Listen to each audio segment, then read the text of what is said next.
Salut à tous, c'est Bebocho, j'espère que vous allez bien. Bon, aujourd'hui, nouvelle vidéo, la team, il fallait que je le fasse parce que, comme vous pouvez vous en apercevoir, je suis un homme de parole. J'écoute les abonnés, je vous ai laissé voter, vous avez choisi le blanc, merci, merci d'ailleurs. En vrai, j'aurais fait n'importe quelle couleur, hein, mais c'est vrai que le blanc m'a tiré un petit peu plus. Et au final, ça va, je m'attendais à pire. Et bon, je vous avoue, aujourd'hui, j'avais absolument rien prévu comme vidéo, mais il fallait quand même que je réponde à deux petites questions qu'il y a eu en commentaire. J'avais dit que j'allais répondre en vidéo. Et il faut aussi que je vous raconte ce qui s'est passé là, pendant que j'étais chez le coiffeur. Parce que à cause de vous, oui, je dis bien à cause de vous, parce que vous aurez pu vous dire, oui, c'est bon, Brice, t'as passé les 1K, c'est pas grave, c'est bon, fais pas de teinture, on n'a pas besoin de ça. Et non, on m'avait quand même dit de faire la teinture blanche. Et il m'est arrivé une dinguerie chez le coiffeur, je vais vous raconter ça. Vous allez voir, c'était bien marrant. Et restez bien jusqu'au bout parce qu'à la fin de la vidéo, il y aura une petite annonce. Et là, je parle même pas de l'aventure, c'est un truc en plus que vous aurez aussi cet été, l'équipe. En vrai, on va commencer avec la story du coiffeur parce que franchement, c'était marrant. Bon, vous connaissez, moi, je suis le partisan du moindre effort. Donc, je suis parti, je suis gentil parce que je dévoilerai pas le nom des salons, que ce soit du premier ou du deuxième, vraiment parce que je suis professionnel et que je ne vais pas nuire à la réputation de ces salons de coiffure. Mais en tout cas, c'est pas pro du tout ce que vous m'avez fait. Parce que franchement, c'est la première fois que je fais une teinture, donc le niveau des tarifs et tout, bah, je m'y connais absolument pas. Et je me suis quand même renseigné un petit peu sur internet avant de partir. J'ai vu qu'il y avait des salons, ça pouvait monter jusqu'à 150 et il y en avait où ça pouvait coûter moins de 50 balles. Donc, je vais dans un salon qui est très proche de chez moi. J'y vais vraiment, je suis de bonne humeur et tout. Et c'est pas, bon, j'arrive, il y a un coiffeur, un Renoir. Genre, je lui dis, ouais, il y a moyen de faire une teinture blanche et tout. Je lui dis, ouais, c'est combien? Il me dit 38 balles. Bon, 38 balles, j'avoue, j'étais pas chaud pour lâcher 38 balles, mais je me suis dit, allez, c'est les 1K, il faut le faire, c'est important. Donc j'allais le faire, je lui ai dit, vas-y, ok. Et c'est pas genre quand j'allais me poser pour m'asseoir là sur la chaise, il y a la gérante du machin, elle arrive, elle me dit, ouais, monsieur, c'est pourquoi et tout. Je lui dis, ouais, c'est pour faire une teinture blanche, mais c'est bon, je me suis arrangé avec le coiffeur. Elle me dit, ah, mais non, non, non, pour une teinture blanche et tout, il faut que je le fasse 2 fois, ça prend presque 2 heures et tout. Et elle me dit, venez, monsieur, je vais vous faire un devis. Là, je me dis, ah, ça sent pas bon, ça sent pas bon. Je me dis, je sais pas à quoi elle joue, la dame là, mais ça, c'est pas pro du tout. Et donc, le devis, elle prend son petit cahier, elle commence à noter et tout, et ça commence à prendre un petit peu de temps. Donc la dame, je fais, et là on est à combien madame? Et là elle me fait un récap de tout ce qu'elle a écrit. Elle me dit, bon, ben, pour la couleur ce sera 60, ensuite pour les petits soins qu'il y a derrière ce sera 8 euros, et pour la coupe, elle a rajouté, parce que ouais, je lui ai demandé le dégradé derrière, elle m'a dit, ouais, pour la coupe ce sera 14 en plus. Et là, bon, clairement, je lui ai dit, bon madame, bonne journée à vous, bon week-end. Parce que clairement, j'allais pas lâcher un tel billet pour ça. Et donc, du coup, bah, après ça, je vais dans un coiffeur qui est un petit peu plus familier. Bah, j'ai dû prendre la voiture, c'est à quoi ça, 20-25 minutes de route. Et là-bas, par contre, je connaissais, je savais que ça allait être pro au niveau des tarifs et tout. Mais le problème, c'est que à chaque fois que je vais là-bas, c'est des coiffeurs différents. Et souvent, il y a des nouveaux, je les connais pas. Et donc, j'arrive le matin. En plus, j'arrive pas à l'ouverture. J'arrive genre 1 heure et demie après l'ouverture. C'est-à-dire, il y avait déjà du monde qui attendait. Et vous savez, les teintures, ça prend du temps. Non seulement tu dois attendre ton tour, mais une fois que c'est ton tour, tu dois attendre le temps que le produit il agisse et tout. Et donc, j'y vais. C'est pas, je vois, il y a 4-5 personnes qui attendent. Et il y a que 2 coiffeurs. Et là, il y en a un que je connais et l'autre que je connaissais pas, c'était un nouveau. Et clairement, celui que je connaissais, bah, les 5, ils attendaient pour que lui le coupe. Et l'autre, il était à sa caisse, il attendait tranquillement. Je vais le voir. Hein. Je lui dis, ouais, tu coupes pas et tout. Il me dit, si, je coupe. Après, du coup, je vais prendre la température. J'ai fait, ouais, si je veux faire une teinture, c'est combien? Il me dit 25 balles. Souvenez-vous, je viens d'un salon où la dame m'annonçait des 60 plus 14 plus 8. Lui, il me dit 25. Et je lui dis, après, si je rajoute le dégradé derrière, combien ça coûte? Il me dit 25. 25, c'est genre la couleur plus la coupe. Et là, quand il me dit ça, genre sur le moment, j'ai eu un petit sourire, genre, mais c'est vite parti, parce que bon, j'étais content du tarif. Parce que je me suis dit 25, bon, tout de suite, je le fais. Mais après, j'ai été repris, j'ai eu un élan de lucidité. Je me dis, mais c'est bizarre quand même, 25 euros pour la couleur et la coupe. Dans tous les sites là que j'avais regardé pour me renseigner et tout, je me suis dit, bon, j'ai pas vu des salons où ça coûtait ce prix-là. Donc je me suis dit, bizarre. Bah, après, vraiment, c'est un salon que je connaissais, j'avais déjà vu des gens faire des teintures là-bas, donc je me suis dit, allez, on va lui faire confiance. Mais le problème, c'est que le coiffeur, je le connaissais pas. Et donc j'allais m'asseoir sur le banc, attendre mon tour et tout. Et là, il me dit, non, vas-y, passe tout de suite, je te le fais. Et là, pareil, j'étais pris entre deux trucs. Est-ce que j'attends pour le coiffeur que je connais ou est-ce que je passe tout de suite et je gagne facile 2 heures, voire même 3 heures de temps d'attente et je passe avec lui direct, le nouveau direct. Eh ben clairement, je suis passé avec le nouveau. Au début, normal, hein, il commence à faire la coupe, la première ligne. Après, il applique le produit. Par contre, c'est long. Si vous voulez faire une teinture, franchement, prévoyez une bonne demi-journée parce que franchement, c'est long de fou. Genre, il y a une première couche, il faut attendre 45 minutes minimum. Après, il te l'enlève. Enfin, il te l'enlève. il enlève la grosse couche, après il te remet une autre couche et il y a encore 45 minutes d'attente, c'est hyper long. Mais jusque là tout se passait bien, il n'y avait pas de problème, les 2 couches, aucun souci, la couleur elle était parfaite. Et donc à ce moment-là je me dis, ah mais j'ai bien fait de passer avec le nouveau là, franchement il a l'air d'être plutôt pro, il gérait bien ce qu'il faisait. Et à aucun moment je me dis que bon, il peut rater le dégradé, parce que bon, on avait fait le plus dur, la couleur elle était faite, il restait juste le dégradé. On décale après sur la place où il doit faire la coupe et c'est passé une catastrophe. Genre déjà il passe quasiment 20-25 minutes pour la première ligne, il n'arrivait pas à l'effacer et tout. T'avais l'autre à côté là qui coupait bien, il regardait bizarre, genre à chaque fois du coin de l'œil il tournait la tête, il regardait bizarre. Je me suis dit bon, peut-être qu'il a une technique différente, chacun sa technique pour faire des dégradés. On va attendre de voir ce que ça donne à la fin pour éventuellement faire une réclamation. Parce que en vrai, vous me connaissez, je suis pas le genre à causer des problèmes et tout. Même un coiffeur il me loupe, c'est pas grave, ça va repousser. Par contre, on s'arrange sur le prix derrière, c'est important. Mais voilà, c'est pas grave, c'est qu'une coupe de cheveux, il y a pire dans la vie. Mais en fait, ce qui s'est passé après, sur le moment, j'ai pas tilté, mais c'est un truc de ouf. Ça m'est jamais arrivé chez un coiffeur. C'est que genre le coiffeur à côté, bon, lui, ça se voyait qu'il avait plus d'expérience. Et pendant la coupe, genre le mec il était en train d'essayer d'enlever la ligne, il lui dit vas-y décale, donne-moi ta tondeuse là parce que tu fais n'importe quoi. Bon déjà ça inspire pas trop confiance parce que en plus moi je suis face au miroir, je vois pas trop ce qu'il fait. Sur les côtés tu vois un petit peu, mais quand tu es proche tu vois pas trop l'état de la dinguerie. C'est que de loin que tu vois si la ligne elle est bien effacée ou pas. Et c'est pas les deux là, ils commencent à s'embrouiller, il lui dit ouais c'est pas comme ça que je veux que tu fasses et tout, c'est pas comme ça que je t'ai appris, je m'en fous de ta technique et tout, fais comme je te dis de faire.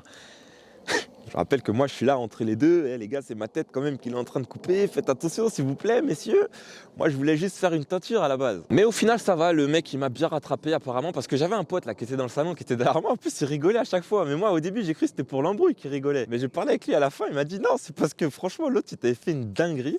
Mais heureusement qu'il a rattrapé parce que bon, je sais pas si ça se voit bien ici mais ça va, il n'y a pas de dinguerie, ça va, ça a l'air d'être plutôt bien. Mais voilà comment à cause de vous la team j'ai failli, bon en vrai j'ai failli rien du tout, mais quand même, vous auriez pu me dire non Brice fais pas la teinture. Non en vrai ça va, je regrette pas parce que ça rend pas si mal que ça, mais je le referai pas parce que ça prend beaucoup trop de temps. Et donc j'en viens à la première question là des commentaires à laquelle il fallait que je réponde en vidéo, parce qu'il y a plein de questions intéressantes comme ça qui pourraient faire l'objet d'une vidéo ou d'une réponse un petit peu plus détaillée qu'un simple commentaire, parce que je réponds à tout la team. Ça c'est pro ça. Et clairement j'avais la flemme d'écrire et donc je me suis dit allez je vais le faire là. Et c'était une question par rapport aux burpees. Parce qu'il y a aussi pas mal de gens qui veulent se lancer dans les burpees et la team, lancez-vous, je ne réfléchissez pas, faites-moi confiance, faites des burpees. Et la question c'était pour savoir moi c'était quoi ma routine spéciale au niveau des burpees, combien j'en faisais, combien de séries et combien de fois par semaine, vous voyez, des trucs comme ça. Et donc ce que je vais faire, je vais vous dire moi ce que je fais là au niveau des burpees en ce moment et je vais vous dire aussi ce que je conseillerais à des débutants, des gens qui veulent se lancer là-dedans. Parce que vous voyez toutes les séances, là, les séries des fois que je mets sur Snap, si vous n'avez pas l'habitude de faire des burpees ou beaucoup de renforcement musculaire, ne commencez pas avec ça parce que sinon vous risquez de vous blesser, vous risquez de vous faire très mal et vous risquez d'abandonner très vite parce que franchement, elles sont pas faciles hein, les séances. Hein. C'est pas des trucs de ouf non plus, mais pour un débutant, c'est pas facile. Et sinon, en ce moment, par rapport aux burpees, moi je tourne à 2 séances par semaine, une le lundi et une le jeudi. Celle du lundi, je vous l'ai déjà mise en vidéo, vous savez, c'est la pyramide où je monte de 1 à 10, après je descends de 10 à 1, où je fais des burpees, des fentes, des squats et des kettlebell swing. Et c'est simple, la pyramide, le concept c'est tu fais 1 de chaque exercice, après tu fais 2, après tu fais 3, jusqu'à 10 et après tu redescends une fois que tu es arrivé à 10. Donc ça c'est pour le lundi. Et le jeudi c'est le cardiovasculaire punishment que j'ai mis, en plus je l'ai mis jeudi sur Snap. Celle-là clairement est tue. Si vous êtes débutant, vous pouvez le faire hein, si vous êtes débutant, mais ne commencez pas à faire 6 fois le circuit, commencez par le faire 3 voire 4 fois et après si dès que vous voyez que vous êtes bien, vous montez un petit peu en gamme, en rythme, et vous allez voir qu'en fait le plus dur c'est de prendre l'habitude, d'habituer son corps à vraiment faire des burpees et tous ces exos là, mais une fois que vous avez l'habitude, vous allez voir que le plus dur ce sera de un jour vous dire oh non j'ai la flemme de m'entraîner, vous allez voir le plus dur ce sera de se reposer après. Et pour ceux qui veulent se lancer, ceux qui veulent commencer dans les burpees, je peux vous donner quelques conseils, parce que moi quand j'avais commencé, je vous ai expliqué la dernière fois, j'étais tombé en fait sur la chaîne de Iron Wolf. Lui c'est un crack, hein. Regardez ses séances de burpees et tout, il fait des séances de malade, mais pareil, si vous voulez commencer, ne commencez pas direct à essayer de faire ce qu'il fait maintenant parce que c'est pas possible, vous allez abandonner. Même moi, dites-vous, après plus de 7-8 mois de burpees, je suis très loin de son niveau, mais ça progresse très vite. Allez checker sa chaîne vraiment parce que lui il propose plein de variantes des burpees et c'est là-bas que j'ai découvert qu'il y avait énormément de variantes différentes pour les burpees. Et au début ce que je faisais c'était vraiment je prenais la variante de burpees la plus simple, celle avec une pompe et où tu sautes pas quand tu te relèves, et je faisais 2-3 séances par semaine pendant, on va dire un bon mois, le temps d'habituer mon corps, où je faisais que ça et j'essayais d'en faire le plus possible. Souvenez-vous, hein, ceux qui sont sur Snap là depuis longtemps, venez, là-bas c'est important, il y a des exclus. Quand je mettais des 450, 400, 500, etc., c'était ça que je faisais, hein. Et après, au fur et à mesure que votre corps il commence à s'adapter un petit peu à l'exercice, là vous allez pouvoir complexifier un petit peu, rajouter des variantes de burpees, parce que vous allez voir, il y en a énormément. Et donc ne vous dites pas, ouais, on va tomber dans une routine, je vais m'ennuyer à force de faire des burpees tout le temps la même chose. Croyez-moi, vous ne vous ennuierez jamais avec cet exercice. Et la deuxième question à laquelle je voulais répondre en vidéo, c'est est-ce qu'il y a vraiment besoin de s'entraîner autant pour trouver un club? Et la réponse, bon bah en vrai je sais pas, hein, je pense pas, parce que bon, il y a plein de joueurs qui ont trouvé des clubs et qui font beaucoup moins que ce que je fais moi. Après ça va surtout dépendre de vous. Moi je suis comme ça et surtout par rapport à l'aventure là qui arrive cet été, je l'aborde plutôt de manière à ce que, je sais pas, imaginez, je touche du bois, hein, je touche du bois pour que ça marche, mais je sais pas, imaginez malheureusement contre toute attente, j'arrive pas à trouver un club, au moins que j'ai pas de regrets et que j'ai pas le truc une fois rentré sur place de me dire ouais c'est peut-être parce que tu t'es pas entraîné assez, que t'as pas trouvé de club ou je sais pas quoi. Ça au moins je pourrais pas me le dire. Et il y a un autre truc aussi que je dis souvent, c'est le plus important, c'est écouter votre corps et ne faites pas n'importe quoi. Parce que je vous rappelle que quand je suis rentré de Bulgarie, à la base j'avais prévu de prendre une semaine de repos. Bon après une semaine de repos pour moi c'est genre 3-4 footings à allure tranquille dans la semaine, mais c'est vraiment très très faible intensité. Et non, je suis sorti de l'avion, j'étais tellement bien, je suis rentré chez moi, j'ai posé les valises, j'ai même pas ouvert les valises, je me suis changé et je suis parti envoyer une grosse séance avec du renforcement musculaire.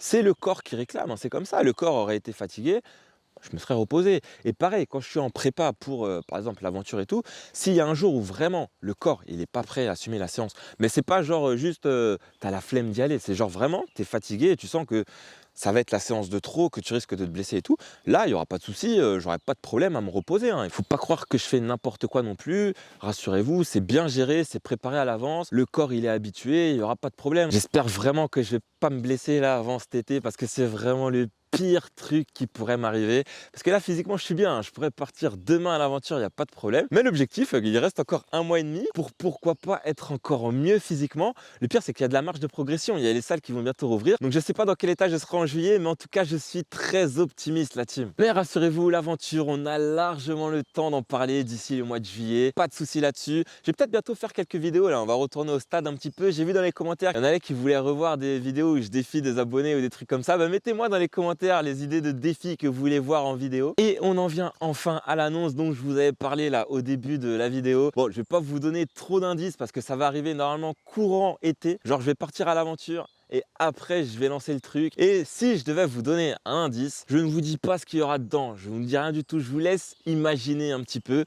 Je peux juste vous dire bb-ocho.com cet été. J'en dis pas plus. Et voilà, j'espère vraiment que la vidéo vous aura plu. Bon, aujourd'hui, il n'y avait rien de prévu, hein. J'ai juste posé la caméra. C'était juste pour vous montrer que je suis un homme de parole. Et ah oui, j'avais pensé aussi à un nouveau concept. Je sais pas si ça vous branche ou pas. Mais j'aime bien faire comme ça, répondre aux questions, là, des commentaires en vidéo. Et pourquoi pas lancer un petit truc. Comme ça permettra d'avoir un petit peu plus de contenu là d'ici le départ à l'aventure cet été. Genre, si vous avez d'autres questions comme ça, auxquelles vous voudriez que je réponde en vidéo, allez-y dans les commentaires. Et genre le mardi ou le mercredi, eh ben, j'y répondrai. Ce sera genre un petit format, hein. Ce sera court, genre 3-4 minutes. Mais je pense que ça peut être intéressant, hein. Dites-moi ce que vous en pensez dans les commentaires. Ou sinon, mettez-moi des ça c'est pro dans les commentaires pour le référencement. C'est important ça aussi. Et n'oubliez pas de liker, de partager et de vous abonner si ce n'est pas déjà fait. Moi, je vous dis à très bientôt la team. Peace!